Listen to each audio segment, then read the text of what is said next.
है आपका मेरे चैनल ज्ञान कुटुंब एकेडमी में।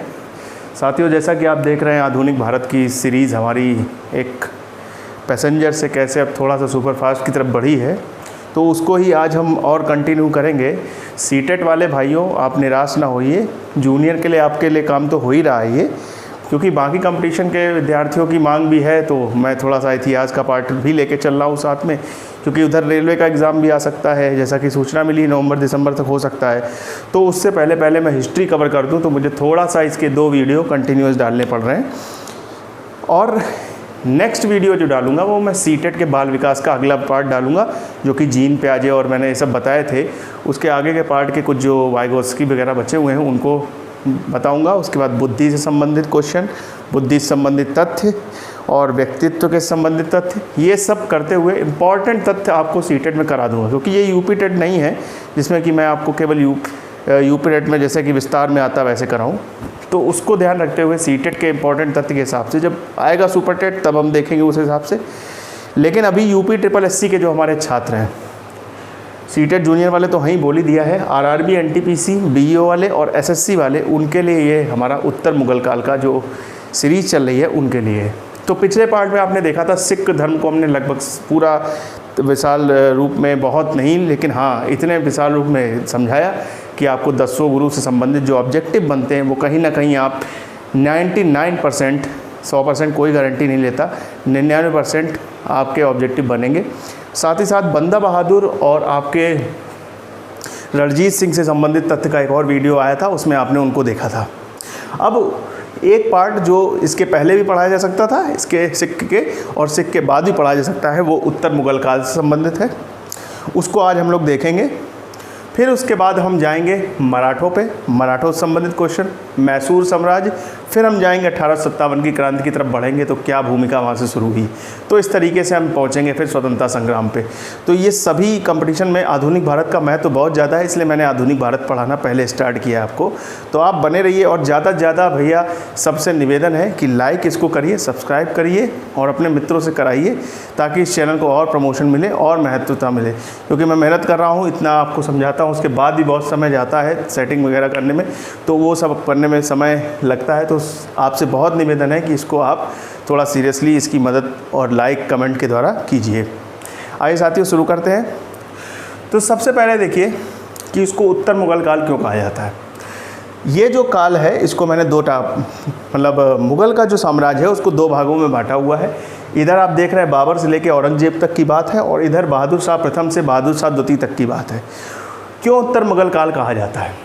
ये जो काल है बाबर से औरंगजेब तक, इसमें मुग़ल सल्तनत बहुत ज़्यादा मजबूत रहा है, उसको हटाना बहुत ही मुश्किल था। लेकिन जैसे ही औरंगजेब, मुश्किल क्या था, कुछ कारण रहे इस वजह से मुश्किल रहा है। औरंगजेब, ये हम लोग मध्यकालीन में पढ़ेंगे, औरंगजेब जो है उसके बाद का काल जो है उसमें मुग़ल शासक उतने शक्तिशाली नहीं रहे जितने शक्तिशाली ये सब रहे थे। तो वो काल जो है उत्तर मुग़ल काल का कहा जाता है, और उनका समय भी बहुत छोटे कार्यकाल के लिए, सब बादशाह जितने भी बने ये सब बहुत छोटे समय अंतराल के लिए आते हैं, और जाते जाते बहादुर शाह द्वितीय तक ये पूरे तरीके से समाप्त हो जाते हैं। यानी हमारे मुग़ल सल्तनत के 1857 में समाप्ति हो जाती है और अंग्रेज़ों का महत्व पूरी तरीके से हमारे देश पे बढ़ जाता है। उसको 1857 की क्रांति बोलते हैं। तो उसी के आधार पर बांटा हुआ है। तो आप जानते हैं बाबर का कार्यकाल जब मैं पढ़ाऊँगा मध्यकालीन में, अभी केवल ये देख लीजिए कार्यकाल आपको एक मिला जा रहा है, तो आप कार्यकाल याद कर सकते हैं। 26 से 30 कैसे आया था, पानीपत की प्रथम लड़ाई और ये सब चीज़ें जितनी भी हुई थी, बुलाया गया था, आया नहीं था, बुलाया गया था, ये पढ़ाऊँगा जब मैं तब बताऊँगा। फिर हुमायूं 30 से 56 लिखा हुआ है, लेकिन 30 से 56 नहीं रहा, बीच में 40 से 55 की गद्दी पर शेरशाह सूरी रहा था। 56 पे जब ये वापस आया है तब यहाँ पर ये वापस 1 साल कार्यकाल में फिर मर जाता है। जानते हैं आप, लाइब्रेरी की सीढ़ियों से गिर गया था ये। फिर अकबर गद्दी पर बैठता है। फिर 56 से 1605 अकबर, जहांगीर 1605 से 1627, ये क्रम आप याद कर सकते हैं। कुछ लोग बड़ी शॉर्ट ट्रिक बनाते हैं, लेकिन बड़ा आसान है इसको याद करना। जहांगीर 1605 से 27, चित्रकला का बड़ा प्रेमी। फिर शाहजहाँ 1627 से 1657, मुग़ल काल का स्वर्ण युग भी इसी को कहा जाता है, क्योंकि बहुत सारे बिल्डिंग्स वगैरह इसके समय में बनी थी। औरंगजेब 1658 से 1707, 1658 1707 और 3 मार्च 1707 की इसकी मृत्यु होते ही हमारे कमज़ोर शासक इसके बाद आना शुरू होते हैं।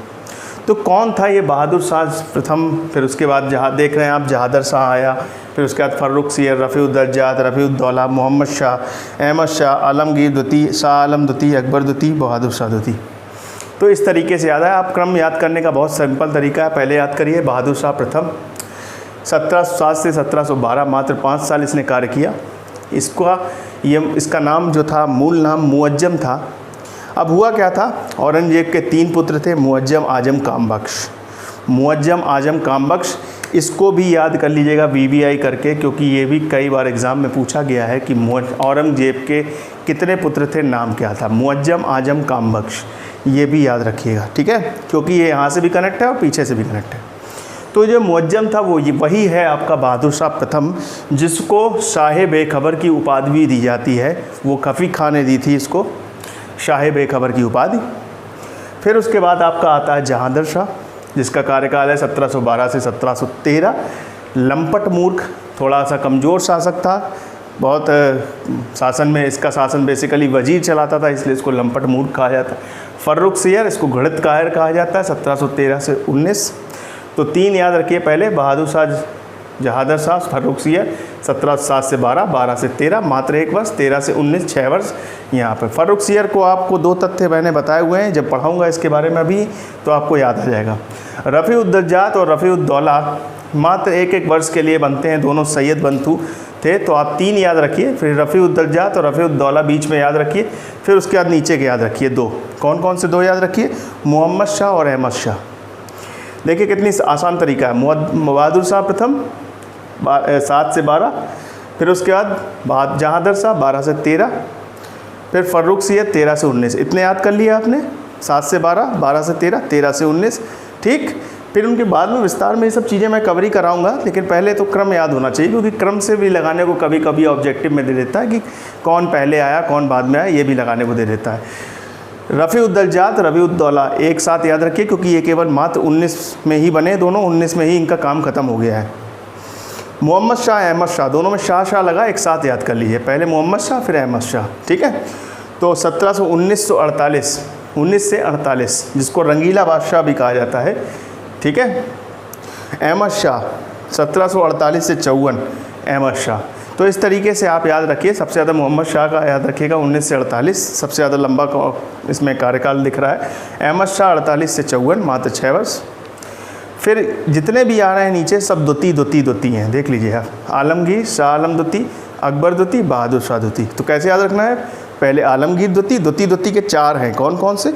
आलमगीर द्वितीय 54 से 58, शाह आलम द्वितीय 59 से 1806, काफ़ी लंबा कार्यकाल है। फिर उसके बाद 2 याद किए, फिर अकबर द्वितीय याद करिए 1806 से 1837, फिर 37 से 57, ये तो याद ही रख सकते हैं, 37 से 57 बहादुर शाह द्वितीय, जिसको जफ़र भी कहा जाता है। तो कभी कभी कंफ्यूज करता है ऑब्जेक्टिव में कि जफ़र इसको कहते हैं कि इसको कहते हैं। इसको शाह बेखबर बोलते हैं प्रथम को, और द्वितीय को बोलते हैं जफ़र। तो इस तरीके से आपको याद रखना है पहले तो क्रम। इसको कैसे भी करके याद करिए, ट्रिक के चक्कर में मत पड़िए। जब आप पढ़ेंगे ना 1 बाई 1 करके, तो आपको खुद ही याद हो जाएगा क्रम, ठीक है। अब पढ़ते हैं इनको विस्तार से। आइए देखते हैं बहादुर शाह प्रथम, जिसका कार्यकाल क्या है? 1707 से 1712, 1707 से 1712 ईस्वी।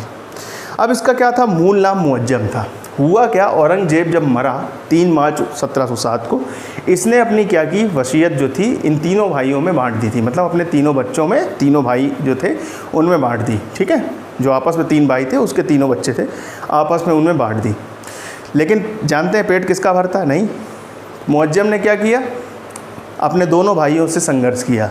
तो वो संघर्ष किस रूप में आता है, उससे पहले मैं 2 आपको चीज़ें बता ही चुका हूँ कि पहले इसका नाम मुअज्जम याद रखिएगा। शाह बेखबर की उपाधि इसको मिली थी, खफी खां ने दी थी। फिर इसके दोनों भाइयों से युद्ध हुए। एक हुआ जजाऊ का युद्ध, जो कि हुआ आजम के विरुद्ध। जजाऊ का युद्ध किसके साथ हुआ? आजम को इसने हरा दिया, आजम को इसने हरा दिया। जज्जा को युद्ध हुआ कहाँ था? आगरा के निकट हुआ था। कहाँ हुआ था? आगरा का निकट। फिर बीजापुर का युद्ध हुआ कामबख्श के साथ, उसको भी हरा देता है ये। जब दोनों भाइयों को हरा दिया तो फिर राजा कौन बनेगा? यही दिल्ली का राजा बन जाता है। तो अपने तीनों भाइयों को हरा के, दोनों भाइयों को हरा के ये राजा बन जाता है। ठीक है, वो कौन कौन से युद्ध हुए? जजाऊ का युद्ध आगरा के निकट, किसको हराया? आजम को हराया। कामबख्श को कहाँ हराया? बीजापुर के युद्ध में हराया। तो यहाँ से भी क्वेश्चन बनते हैं इससे रिलेटेड। ठीक है साथियों, नाम से रिलेटेड और युद्ध से रिलेटेड। अब इसको सहिष्णु शासक तो कह नहीं सकते क्योंकि मुगल सहिष्णु रहे नहीं हैं। सहिष्णु शासक इसलिए बोलते हैं क्योंकि बेसिकली इसके ना मराठों से संबंध उतने ख़राब थे, ना सिखों से संबंध ख़राब थे। हालांकि बंदा बहादुर के समय थोड़ा संबंध ख़राब होना शुरू हो गए थे, तो हम ये कह सकते हैं कि इस समय तक थोड़े संबंध सही थे, इसलिए इन सभी में से सहिष्णु शासक यही था। ठीक है साथियों, तो ये इससे रिलेटेड पॉइंट हो जाते हैं आपके। अब आगे देखते हैं, अगला शासक जो आता है वो आता है जहांदर शाह। मात्र 1 वर्ष के लिए 12 से 13 वर्ष का कार्यकाल।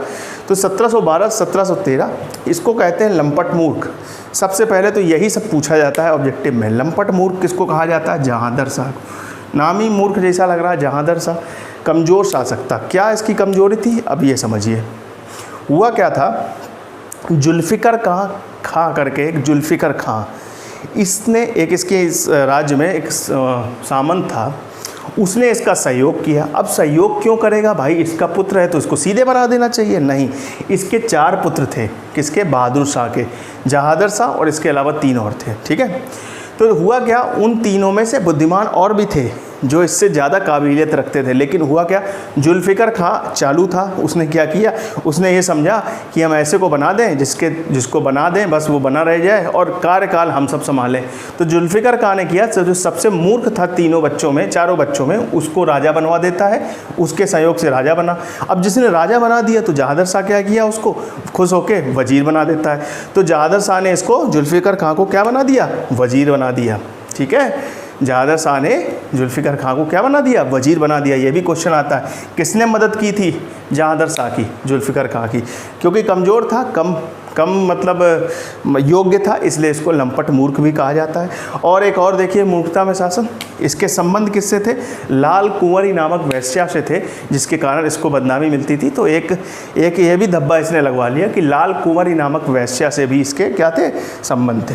तो एक ये भी पूछा सकता है, किसके लाल कुंवर से संबंध थे? तो ये भी याद रखिएगा आप। ठीक है, अब क्या हुआ, सैयद बंधु, राज्य में सैयद बंधु भी मौजूद थे 2, उनका नाम भी आगे आएगा। तो सैयद बंधु के सहयोग से फर्रुखसियर जो था, इसके बाद का जो शासक था, उसने क्या किया, इसकी हत्या करवा दी। सैयद बंधुओं का सहयोग लिया और इसकी क्या करा दी? हत्या करा दी। तो किसने हत्या करवाई इसकी? जहांदर शाह की। फर्रुखसियर ने इसकी हत्या करा दी सैयद बंधुओं के सहयोग से। तो अब इसकी हत्या करा दी तो क्या बन गया? ये क्या बन गया? राजा बन गया। कौन मर गया? जहांदर शाह। तो अगला शासक कौन बना? फर्रुखसियर। अब सोचिए, इतना बड़ा कांड किया है तो इसको क्या नाम दिया जाएगा? घृणित कायर। इसका नाम क्या होगा?